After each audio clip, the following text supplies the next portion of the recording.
Au sud de San Francisco se trouve le berceau mondial de l'innovation, la Silicon Valley. Ce site rassemble les sièges des plus grandes entreprises mondiales, notamment celles liées aux nouvelles technologies. Tous les grands noms de l'high-tech ont vu le jour ici.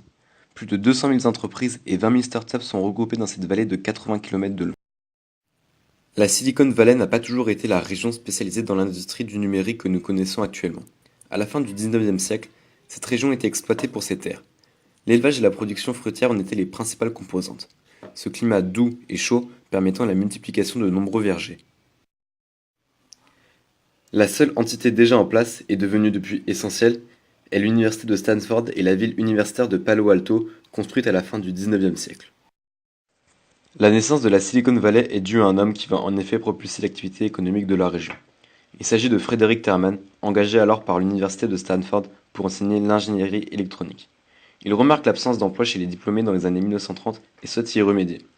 Il faut dire que l'activité industrielle est très forte de l'autre côté des États-Unis, sur la côte Est. Afin d'endiguer la fuite des cerveaux vers les régions comme New York et Washington, il parvient à convaincre quelques-uns de ses étudiants de créer leur entreprise dans la Silicon Valley, comme William Hewitt et David Packardon, qui par la suite créeront HP. Ces derniers établiront leur société pour produire un oscillateur audio dont le premier client sera Walt Disney. Frederick Terman va cependant plus loin que le simple maintien de ses étudiants dans la région californienne. Il veut inverser la vapeur et la tendance. En 1955, Frederick Terman crée le Honors Cooperative Program, permettant aux entreprises liées à l'université d'accéder au programme de l'établissement. Avec cette initiative, le flux de chercheurs et d'ingénieurs explose dans la région, au point de doubler la population de la ville de Palo Alto dans les années 1950.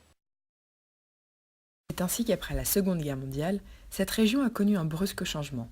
L'industrie de ce que l'on nomme les semi-conducteurs, comme peuvent l'être le silicium, Prospère rapidement. La production des puces électroniques remplace petit à petit les vergers de la région pour laisser place à de grandes entreprises du numérique.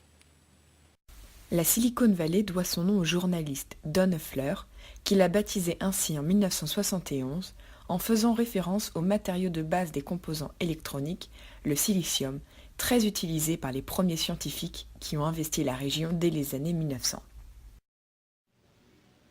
Après plusieurs décennies de transformation, la Silicon Valley est le premier pôle technologique au monde, septième puissance mondiale.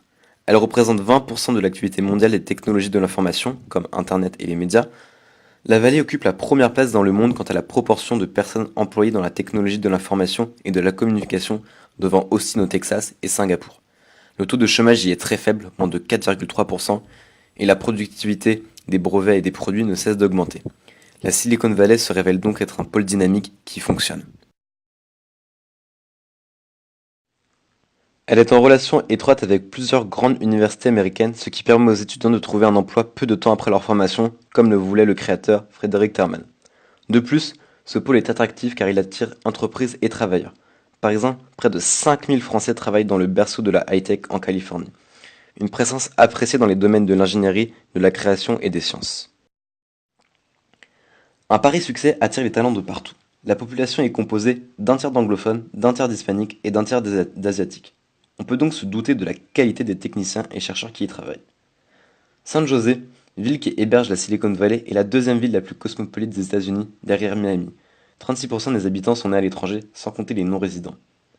L'esprit d'innovation radicale anime la région et la rend toujours aussi compétitive et au goût du jour. On sent ici que tout est possible dans cette vallée qui n'a jamais été aussi euphorique depuis 15 ans. En un seul trimestre, près de 16 milliards de dollars ont été injectés dans ces milieux de start-up qui incarnent aussi la réussite américaine dans le digital. L'exemple de la puissance de la Silicon Valley réside dans les entreprises qui y sont implantées. Apple, l'entreprise avec la plus grande valeur mondiale, s'y trouve et s'impose par son très récent, incroyable campus, l'Apple Park, ou aussi appelé Infinite Loop. Apple n'est pas la seule entreprise à se démarquer par son campus, il y a aussi ceux de Google, Facebook ou HP. La Silicon Valley s'impose donc comme un des facteurs de la puissance américaine. Elle domine le secteur informatique, elle attire des chercheurs venant du monde entier, elle est le symbole du potentiel technologique des États-Unis.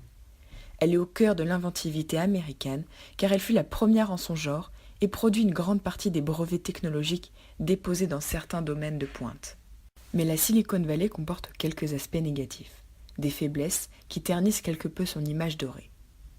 La région emploie l'élite des travailleurs, les meilleurs anciens étudiants sortant tout droit des plus prestigieuses universités. Le coût de la main-d'œuvre est donc assez élevé, de même que celui de l'immobilier et de la vie en général. Seulement 26% des familles ont les moyens de s'y acheter une maison. Cette hausse de prix entraîne l'endettement des entreprises et des ménages. Mais ce n'est pas tout. Malgré la douceur de son climat et la richesse de ses habitants, la ville de Palo Alto détient un triste record. Depuis 10 ans, le taux de suicide de lycéens y est 4 fois supérieur à la moyenne américaine. Enfin, des menaces pèsent sur le renouveau économique de la région. On retrouve une concurrence accrue d'autres régions des États-Unis et du monde, en Asie notamment, ainsi qu'une externalisation et une délocalisation des entreprises, y compris pour des emplois à haute qualification, causés principalement par le prix insoutenable de la main-d'œuvre. En conclusion, la Silicon Valley se distingue des autres technopoles mondiaux par sa productivité, son innovation et sa créativité continue, et son impressionnant rassemblement d'entreprises. On a ainsi vu le fonctionnement de la Silicon Valley. Elle a été développée à partir de l'université de Stanford, avec la création d'entreprises et de centres de recherche pour que les diplômés y trouvent un travail juste après la fin de leurs études. Ces 3 éléments réunis au même endroit ont créé une synergie productive qui a amené la vallée à être la référence mondiale de technopole. Aujourd'hui, on essaye d'imiter cette vallée en tant que modèle de technopole, mais la Silicon Valley reste à ce jour indétrônable malgré la rude concurrence. Elle garde son rang de premier technopole mondial.